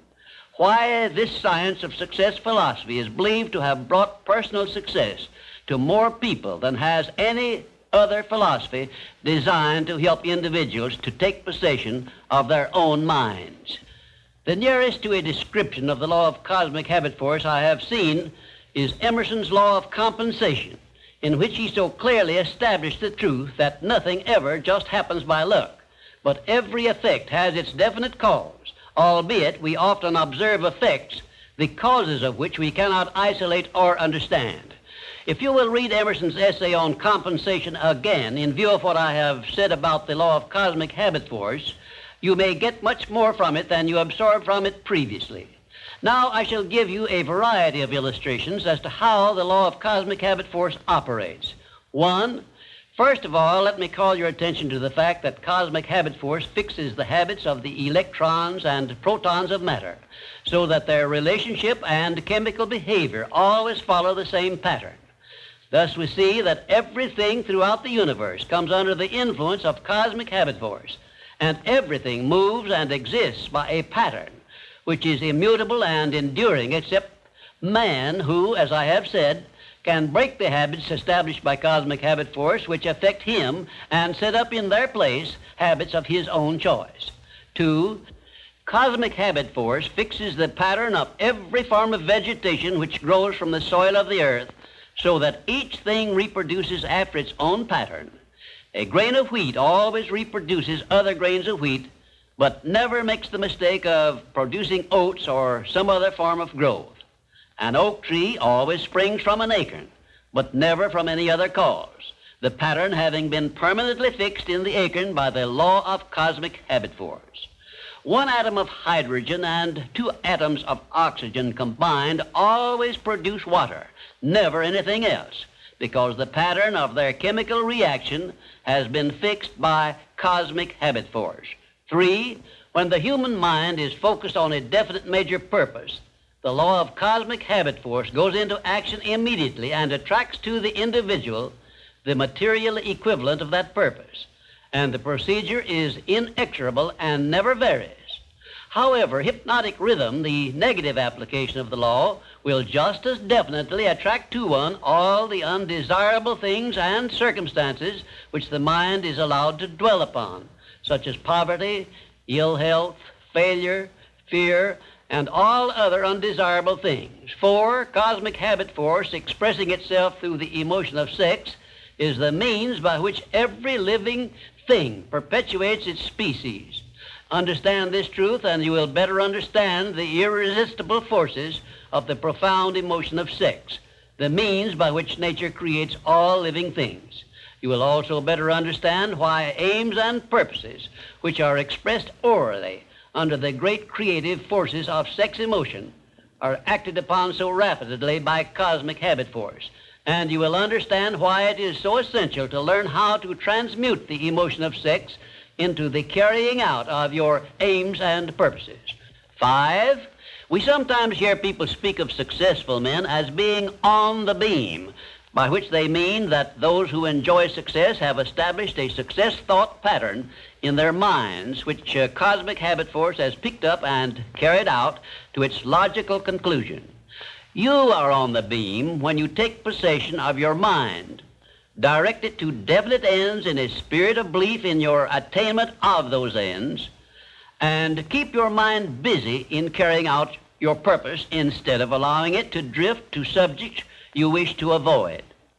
You are on the beam when you can truthfully say, I know precisely what I want from life, and I have faith I shall get it. You are not on the beam when you have no definite major purpose and you are drifting aimlessly through life. People who are failures also are on the beam, but they are on the negative side of the beam because they have neglected to use those riches which came over with them in that sealed envelope, and they have placed themselves under the influence of hypnotic rhythm, which is the negative application of cosmic habit force. There is one word which doctors dread, and it is the word fixation, which means that a sick person believes in his sickness as something which cannot be cured.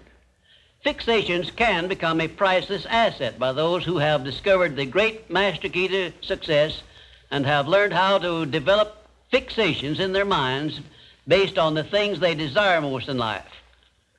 Cosmic habit force is the power which makes fixations permanent.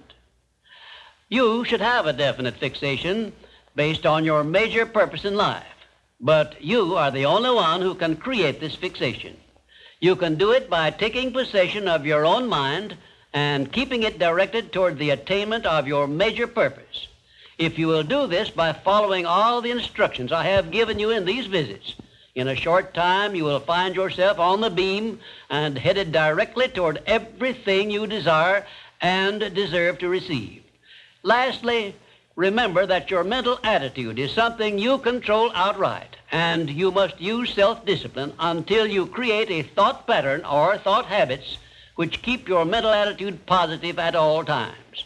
Your mental attitude is important because it acts as a magnet which attracts to you everything, every circumstance which makes you what you are and where you are. If you wish to keep on the beam that leads to success, be sure that you give Cosmic Habit Force a thought pattern based on the things you want most in life, and it will do the rest. And now let me close this with my favorite expression of gratitude.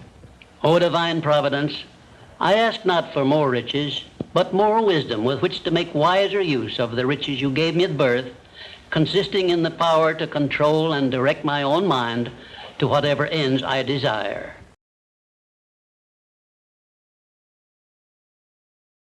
Thank you for watching this video until the end. Only a few will be able to apply all of these principles in real life, but I believe that if this video found its way to you, it's not a coincidence.